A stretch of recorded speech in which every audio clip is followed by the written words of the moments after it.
cuestionario del segundo examen sumativo Secuns 2024-2. Primeramente vamos a empezar con el curso de física, posteriormente vamos a ir subiendo el curso de álgebra, el curso de química, el curso de geometría, trigonometría y también aritmética. Y RM ya lo vamos a dejar para el final. Así que tenemos nosotros aquí, vamos a empezar con las 3 preguntas planteadas primero, porque tenemos un total de 9 preguntas.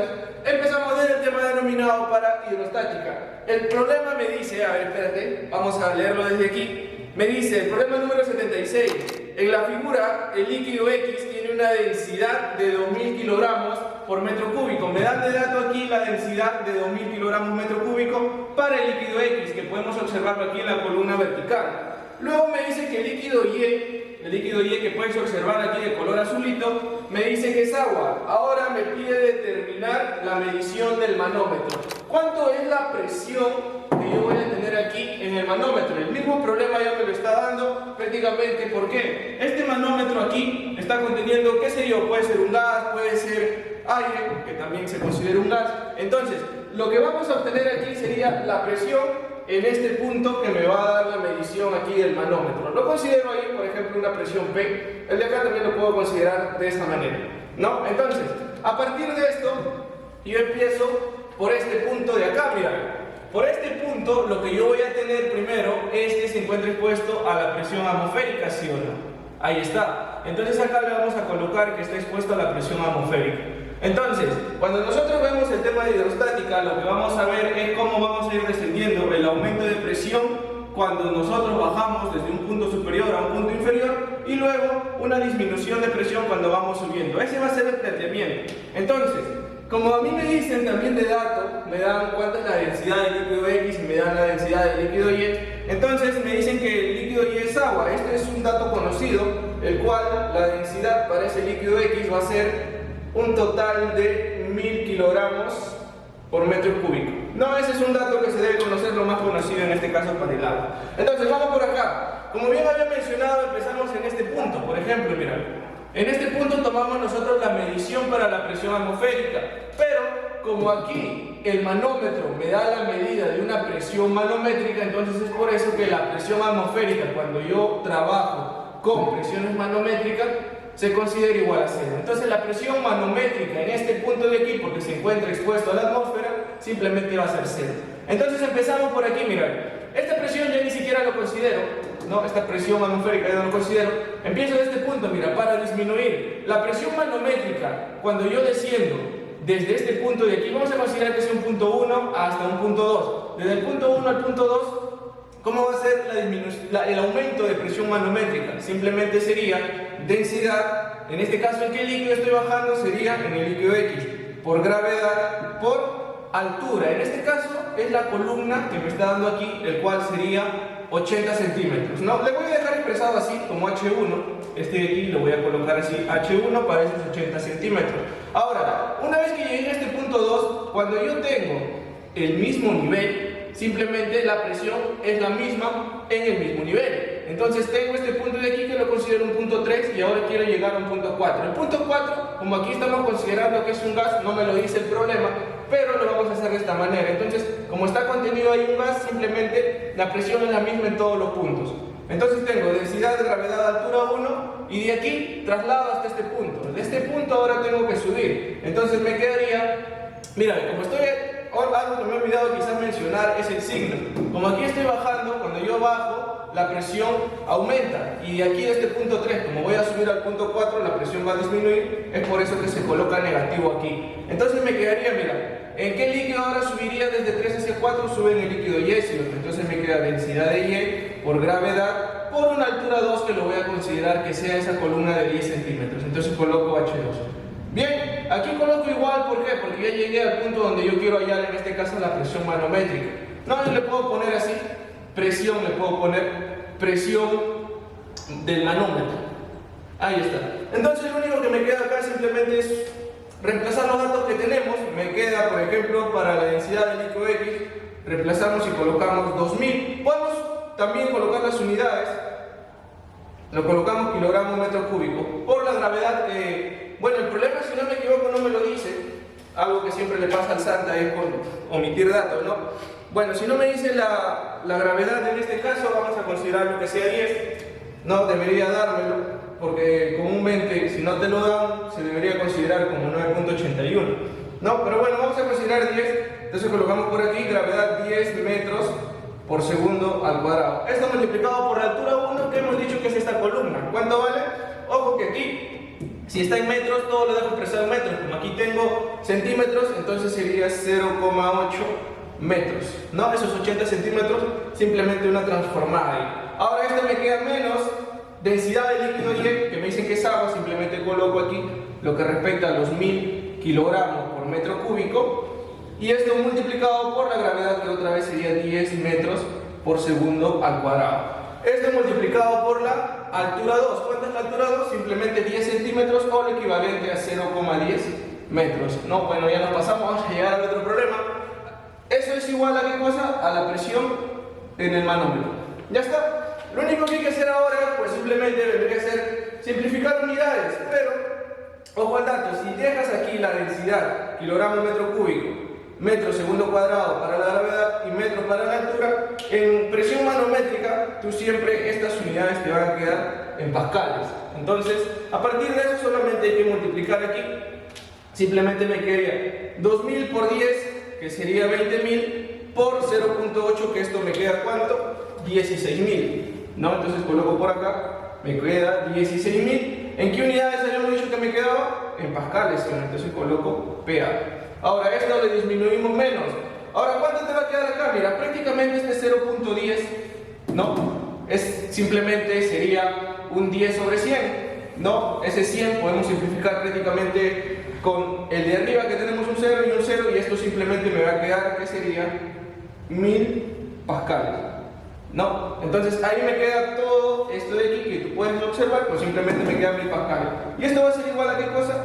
A la presión manométrica. Ya está.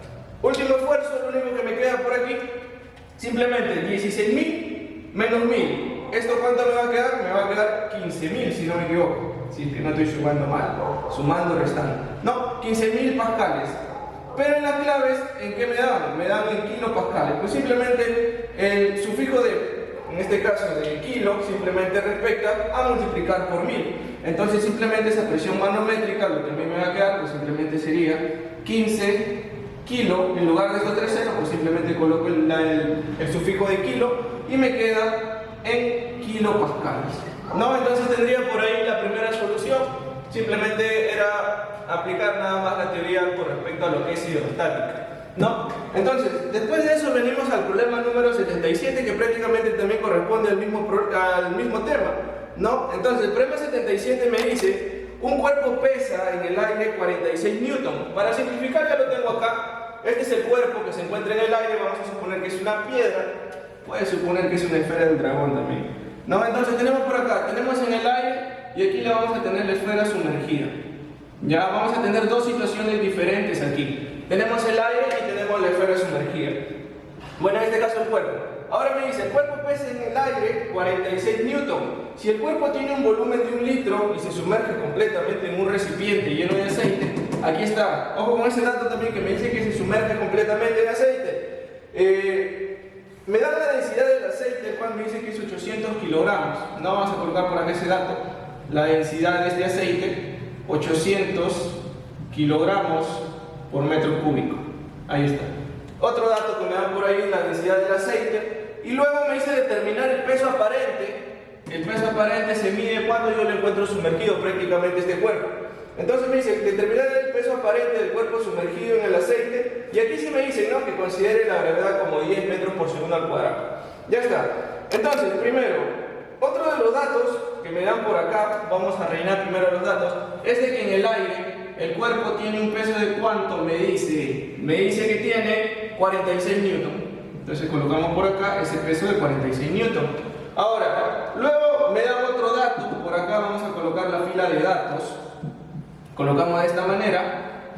Me dicen que el cuerpo tiene un volumen de ¿cuánto? Me dicen que el cuerpo tiene un volumen de 1 litro, ¿no? A ver, veamos si me dan el volumen del cuerpo, el cual sería 1 litro. Ahí lo colocamos. ¿Qué más?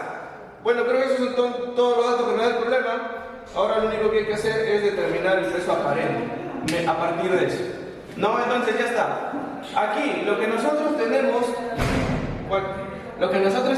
cuando encontramos a un objeto, a un cuerpo que se encuentra sumergido en un líquido, es donde se empieza a aplicar lo correspondiente al principio de Arquímedes, ¿no? Donde me determina el empuje. Entonces, para esto, para determinar el peso aparente, yo voy a tomar de esta manera esta situación, de que yo voy a tener ese cuerpo sujeto por una cuerda, que vamos a tener aquí un dinamómetro. Ya, este de aquí, bueno, lo sujetamos al techo, y lo que yo quiero es calcular cuánto sería la lectura de ese dinamómetro. No, la lectura del dinamómetro vendría a ser la tensión que me va a generar aquí en la cuerda. Entonces realizo un corte y me queda aquí una tensión T. Si yo hallo esa tensión, prácticamente es lo que yo voy a determinar como el peso aparente, ¿no? Entonces tengo esa tensión T, obviamente aquí ¿qué más tengo? El peso sigue siendo el mismo, ¿no? Sigue pesando 46 newton a pesar que esté sumergido. Entonces colocamos por acá el peso, lo voy a colocar como W. Ahora, propiedad de un objeto que se encuentra sumergido por principio de Arquímedes, esto me dice que experimenta una fuerza de empuje verticalmente hacia arriba, ¿no? Entonces son tres fuerzas las cuales se encuentran en este caso actuando sobre ese objeto. ¿Qué es lo que me recuerdo yo? De que el empuje que es igual al peso específico por el volumen sumergido, ¿sí? Pero ojo, ¿el peso específico de quién es? ¿Será del cuerpo? ¿O será del líquido en el cual ha sido sumergido? Aquí es el peso específico del líquido en el cual ha sido sumergido. ¿Ya? No, porque hay muchos problemas en los cuales también me piden calcular lo que vendría a ser la densidad o el peso específico del objeto. Eso es muy diferente. Recuerda que por principio de Arquímedes, el empuje, peso específico del líquido por volumen sumergido. Entonces, mira, aquí, simplemente para yo tener el equilibrio de este cuerpo, simplemente realizo sumatoria de fuerzas que van hacia arriba igual a sumatoria de fuerzas que van hacia abajo.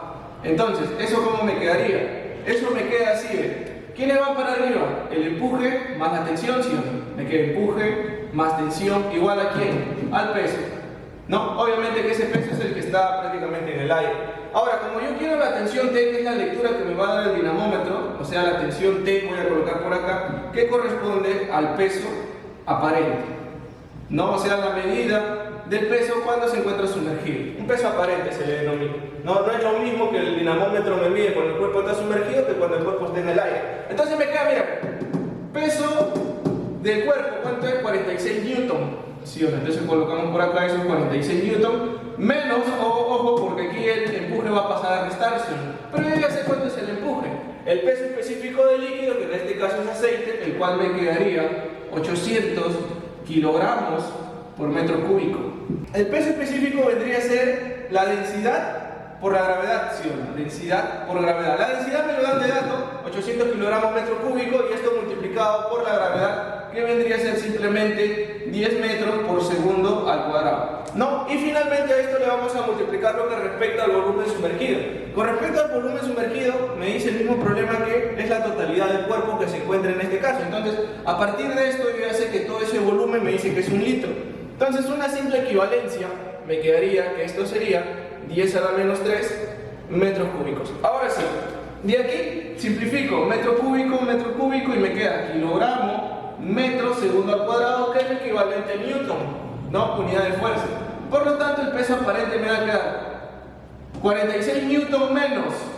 Ahora, mira, este 10 a la menos 3 podemos expresarlo de la siguiente manera, como si fuera 1 sobre 1000, ¿sí o no? 1 sobre 1000. ¿Con qué intención? Con la intención de poder eliminar 3 ceros acá. No, eliminamos y se hizo sencillo. ¿Cuánto me queda todo ese producto? Ese producto me queda 8 newtazos, ¿sí o no? Entonces de acá la tensión T me va a quedar 46 menos 8. Bueno, ya me hice todo, pero ahora no tú. Entonces me queda 46 menos 8, me va a quedar 38 newtazos. Ahí está. Entonces, tenemos por acá lo que respecta al peso aparente para el problema número 77, que corresponde en este caso a la clave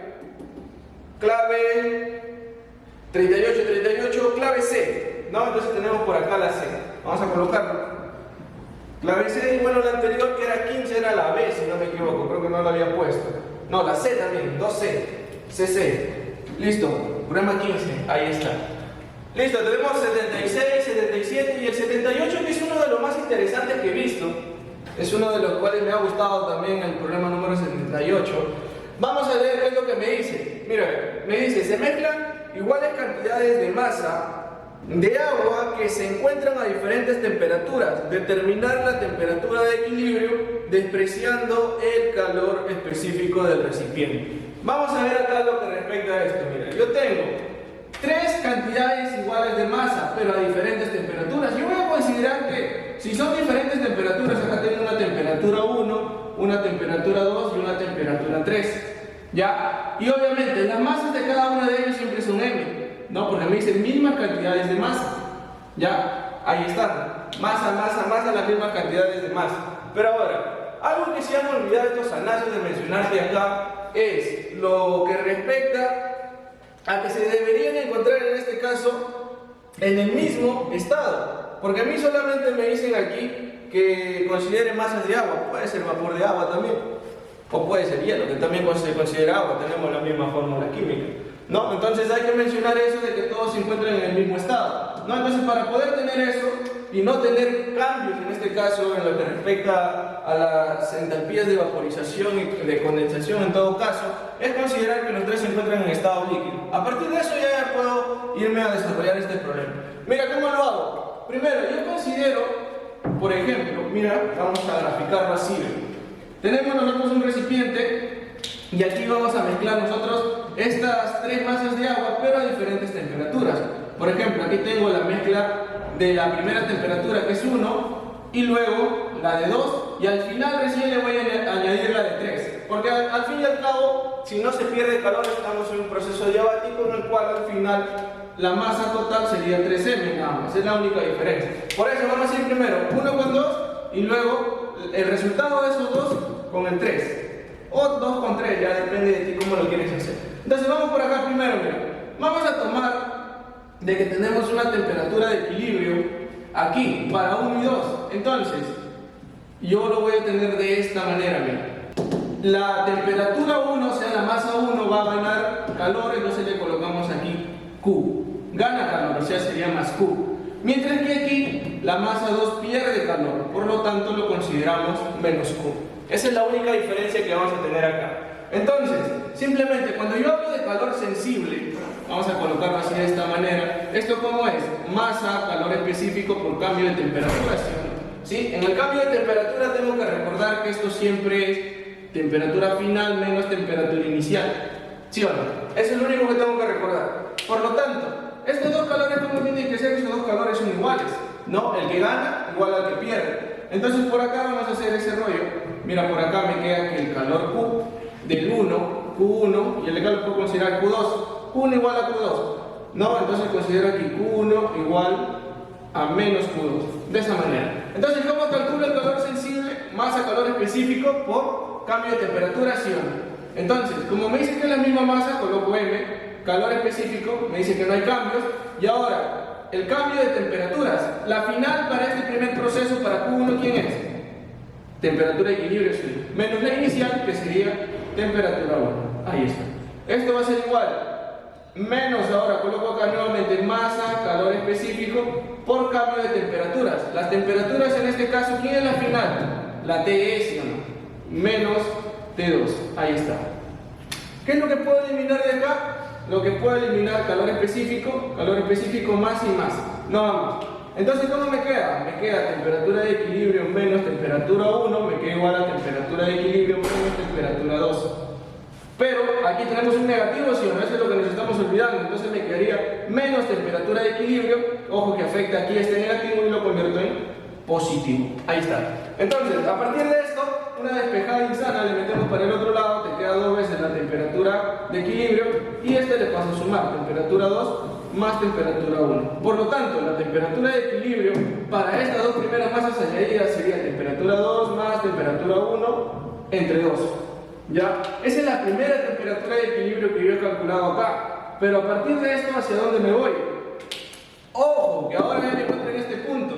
Las dos masas iniciales se han en este caso se han mezclado en una sola, y ya tengo en este punto, ¿cuánto tendría de masa? 2m, porque es m más m la conservación de la masa, pero a una temperatura diferente, que es el promedio de las dos temperaturas iniciales, ¿sí? Como podemos observar acá. Ahora, de este punto le voy a añadir la temperatura 3, y para esto también me voy a considerar de que vamos a terminar por este punto, por ejemplo, ¿sí? Ahí.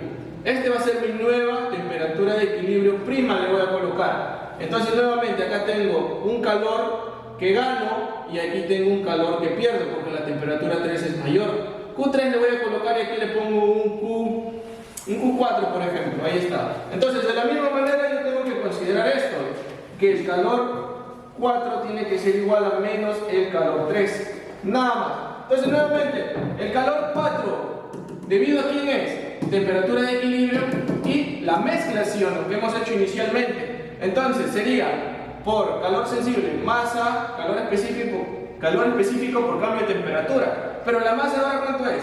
2m, ¿sí? Entonces coloco por acá 2m multiplicado por el calor específico, multiplicado ahora por el cambio de temperatura. La final menos la inicial. Entonces te queda temperatura de equilibrio final, que es la prima, menos la inicial, que sería la de equilibrio que he colocado acá. Este de acá lo voy a reemplazar en un momento, no te preocupes. Y esto me queda igual a ¿cuánto?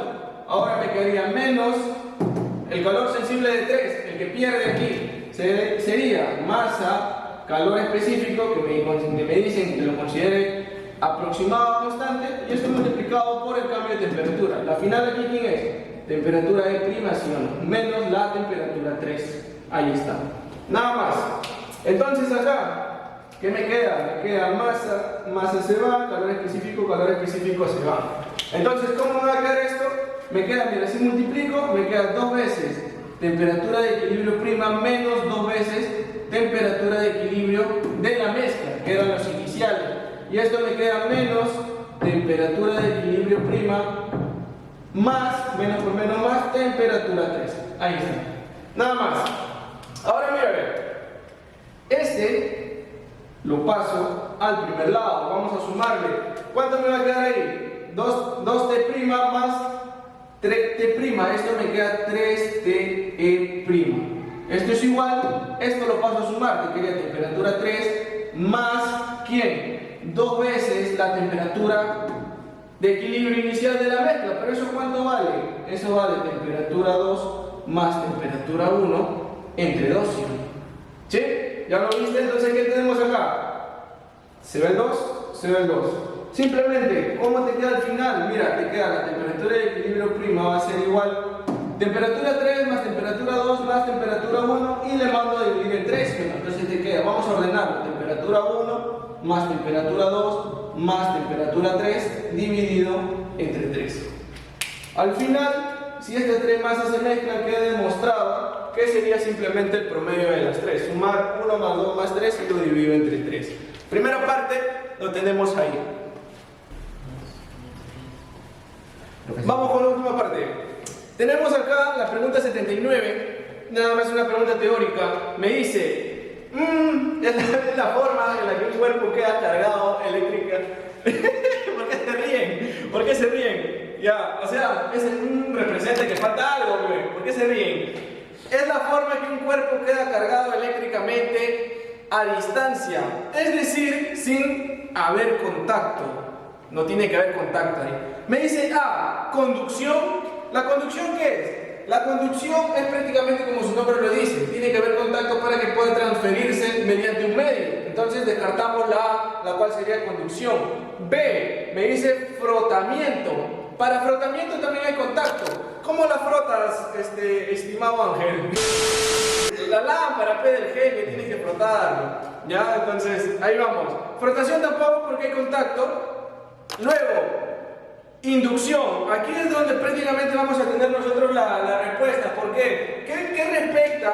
Voy a colocar por acá lo que es la clave C. Ahí nada más está nuestra clave y te voy a mencionar por qué respecta a lo que es inducción. Inducción eléctrica. Prácticamente lo que se ve también en lo que corresponde a la ley de Lenz, donde puedes observar inducción eléctrica también. la ley de inducción de Faraday, donde los campos magnéticos son aquellos los que van a realizar en este caso esa interacción. Entonces, por lo tanto, de esa manera vamos a cargar un cuerpo por inducción, al igual que el experimento también de la bobina de Tesla, la cual todo se realiza por inducción y empieza a cargar otro elemento a distancia, ¿no? Si continuamos con la D que me dice rozamiento, pues tampoco la descartamos. Rozamiento también es contacto entre dos superficies. Y por último, en levitación nada más es simplemente no hay ninguna interacción aquí para poder cargar eléctricamente a una distancia, ¿no? Entonces, por lo tanto, la pregunta 79 nada más era netamente teórico, en el cual nos quedamos con la clave C, que vendría a ser inducción. Luego, en la pregunta 80, el voltaje entre los extremos A, el polo positivo, y B, el polo negativo, que podemos observar aquí, me dice que es 20 voltios el voltaje o diferencia de potencial entre estos dos puntos, entre A y B. Ahora me pide determinar la intensidad de corriente eléctrica en el circuito. Mira, si se te hace más sencillo, tú puedes unir estos dos puntos. Por ejemplo, aquí, este negativo lo borras y este positivo también. Y lo que puedes hacer de repente para que se te haga más sencillo es verlo de esta manera. El positivo lo coloco con la rayita grande, el cual representa prácticamente una batería, el polo positivo, y le dejamos la rayita del polo negativo. Ahora quizás se hace más sencillo, lo ves de una manera diferente, el cual ahora esto representa ¿qué cosa? Representa una batería. Entonces, o una fuente, ¿no? También lo puedo considerar así. Entonces tengo aquí que el voltaje aquí, ¿cuánto es? 10 voltios me dice. Entonces, tengo 10 voltios y tengo dos resistencias, mira. ¿Cómo se encuentran estas resistencias? Estas resistencias se encuentran en serie, una seguida de la otra. Inicia una, termina y ahí mismo nada más vuelve a iniciar otra, ¿no? Y ahí vuelve a terminar. Por lo tanto, cuando las resistencias están en serie, mira qué es lo que pasa aquí, ¿ve? Para resistencias en serie, lo que nosotros vamos a tener aquí, pues simplemente sería es que la resistencia equivalente, pues simplemente vendría a ser la suma de las dos, R1 más R2. En este caso 6 más 4 que me da 11, ¿sí o no? Bien, entonces tenemos ahí que sería 10 ohmios. Entonces, por lo tanto, lo que me va a quedar ahora, pues simplemente es aplicar lo que continúa por aquí, lo correspondiente ¿a quién? Al poderoso ohm, ¿sí o no? Entonces coloco por acá la ley de ohm. ¿Qué me dice ohm? Me dice simplemente VIR, ¿sí o no? VIR, voltaje igual intensidad por resistencia, o diferencia potencial voltaje, intensidad de corriente por resistencia eléctrica. Hay que reemplazar datos. ¿Cuánto es el voltaje aquí? Pues 10 voltios, nada más que hacer. Intensidad, ¿cuánta es la intensidad de corriente? Es la que me piden, ¿sí o no? Mira, si aquí es el polo negativo, aquí es el positivo, el sentido convencional de la corriente es del positivo al negativo, ¿sí o no? Este es el sentido convencional, entonces ahí lo coloco. Ahora, este es el dato que me falta, ¿sí o no? Lo que me preguntan. Y la resistencia vendría a ser la resistencia equivalente del circuito, el cual habíamos dicho que era 10 ohmios. No, había dicho 11, pero no era 11, era una broma, no te la creas. Entonces me queda por acá, mira, intensidad. Uy, lo último que yo puedo hacer acá, pues simplemente sería dividir 10 entre 10, ¿sí o no? ¿Sí? Entonces, hay algo acá que me han dado mal, o le he leído mal, el de aquí es 20. ¿Ya? Ha sido el plumón que se ha trabado por ahí. Entonces el de acá simplemente es 20. La diferencia de potencial aquí entre A y B no era 10, era 20. Entonces lo único que hacemos es mandarlo a dividir, o si no elimino un 0, elimino un 0 de aquí nada más. Y me queda 2 voltios entre ohmio, eso me da lo equivalente a amperio. Por lo tanto, la intensidad aquí vale 2 amperios. ¿Sí? Sencillo nada más. Bueno, había acá un problema ahí con la fuente, nada más había que corregir el dato. Seguimos con el 81 correspondiente ya a electromagnetismo. Lo que hemos estado aquí era electrodinámica, de aquí electrostática. No, nos vamos ahora a electromagnetismo. Me dice una varilla conductora de 1 kilogramo de masa, 1 kilogramo de masa tiene, me dice, y 50 centímetros de longitud. Vamos a colocar ese dato también. Vamos a colocar, por ejemplo, por acá, vamos a colocar lo que respecta a los datos. Me dice que la varilla tiene 1 kilogramo de masa. La masa es 1 kilogramo y la longitud, en este caso L, le voy a colocar de esta varilla. Simplemente me dice, ahora sí voy a leerlo otra vez para que me vaya a equivocar. 50 centímetros, lo equivalente 0,5 metros nada más. Listo, ¿qué más me dice? Me dice que circula una corriente eléctrica de 2 amperios, ese dato lo tengo por acá, pues también lo coloco, y lo correspondiente a 2 amperios.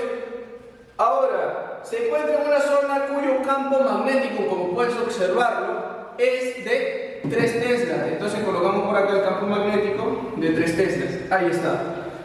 Ahora, lo que me pide es determinar la tensión en cada hilo. Y me dice que considere la gravedad, también es otro dato, como 10 metros por segundo al cuadrado. Eso es lo que me está dando. Entonces, mira, aquí lo que tú vas a utilizar es lo correspondiente a la fuerza magnética en un conductor. Entonces, ¿qué me dice? ¿Cómo puedo relacionar yo la fuerza magnética cuando está circulando una corriente por este conductor? Pues simplemente intensidad por longitud.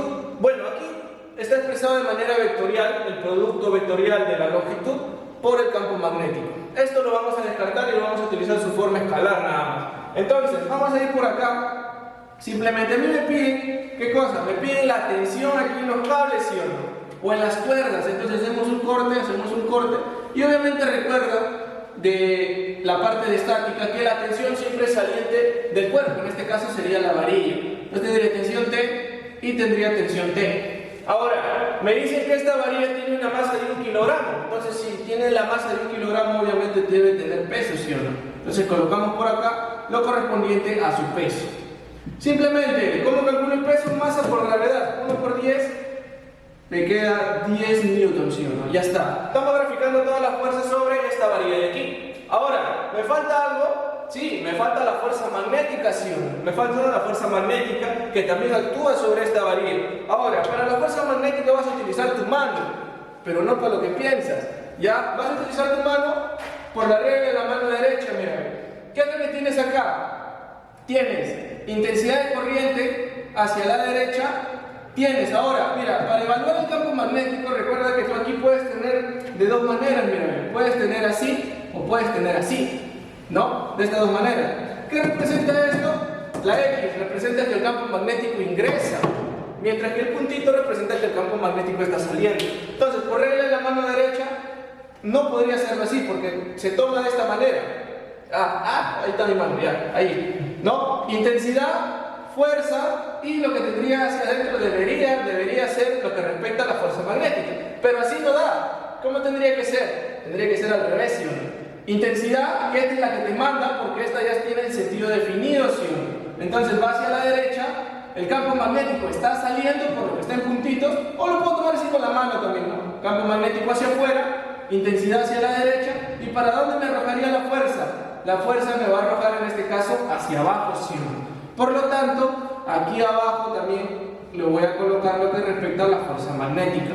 Entonces, la fuerza magnética, como en este caso, este producto vectorial, mira, ojo con este producto vectorial, la longitud y el campo magnético, en este caso, son perpendiculares entre sí, ¿no? La longitud está de esta manera y el campo magnético está de esta manera, así que no hay que descomponer nada. Por lo tanto, la fuerza magnética simplemente se reduce a intensidad por longitud por campo magnético, de manera escalar. Se reduce, ¿por qué? ¿Por qué ocurre esto? Porque el campo magnético es perpendicular a la longitud nada más, ¿no?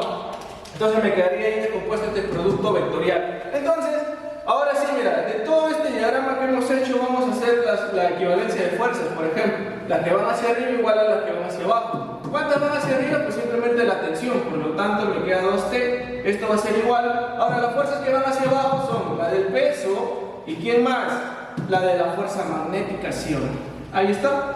Está planteado. Lo único que me falta es calcular la fuerza magnética y ya encontramos. Entonces, mira, me queda 2T es igual. El peso ya lo sabemos, lo hemos calculado. 10 newtons más la fuerza magnética. Intensidad, ¿cuánta es la intensidad? 2.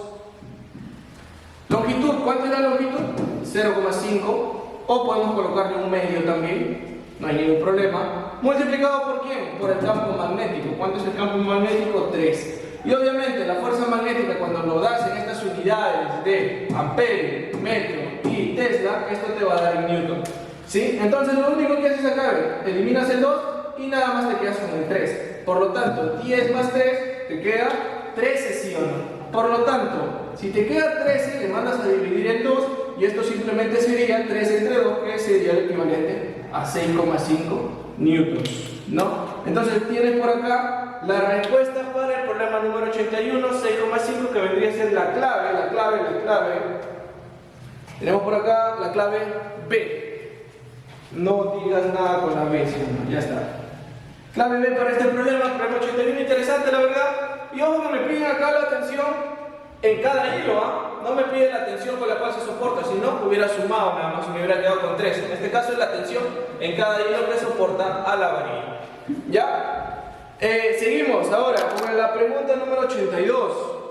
Teoría también, hay que leer nada más. Mira, con respecto al espectro electromagnético, ondas ionizantes que causan daños en la piel.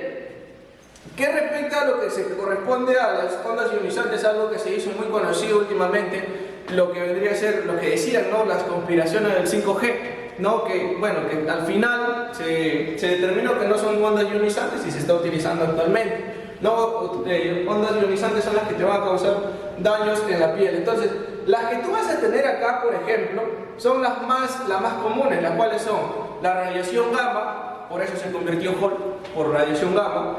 ¿Qué más? Tenemos los rayos X, que cuando vas prácticamente a un hospital te sacan, por ejemplo, un rayos X que te has quebrado un brazo. También son ondas ionizantes que hacen daño a la piel, solo que se puede decir que son aceptables, pero no tan al grado de que va a ser bueno para la salud.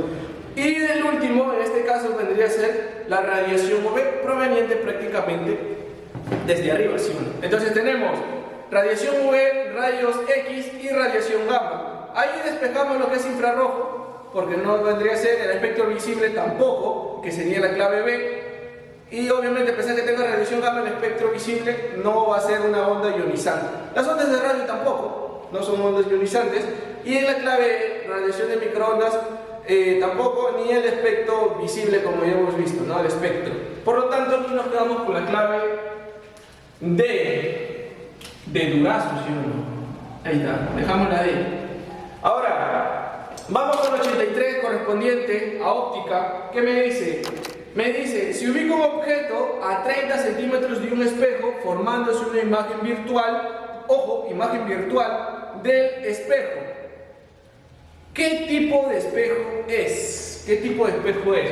Prácticamente nosotros tenemos acá la fórmula de Descartes, que simplemente distancia focal, tenemos aquí la imagen, como me dice que es virtual, aquí se considera el 2, que yo puedo tener negativo o puede ser positivo. Negativo cuando la imagen es virtual, vamos a colocarlo chiquito, y positivo cuando la imagen es real. Y por último, tenemos lo que corresponde a θ, ¿no? Lo que vendría a ser en este caso, lo que es la distancia desde la ubicación del objeto hasta donde se forma en este caso su imagen, ¿no? Entonces hay que reemplazar datos, nada más es una simple reemplazada, porque a mí me piden cuánto es la distancia focal y en este caso lo que respecta a lo que vendría a ser qué tipo de espejo es, ¿no? Entonces me quedaría, mira, 1 sobre la distancia focal, me va a quedar la imagen, ¿cuánto me dice que es? 1 sobre, bueno, ya me olvidé, vamos a verlo otra vez.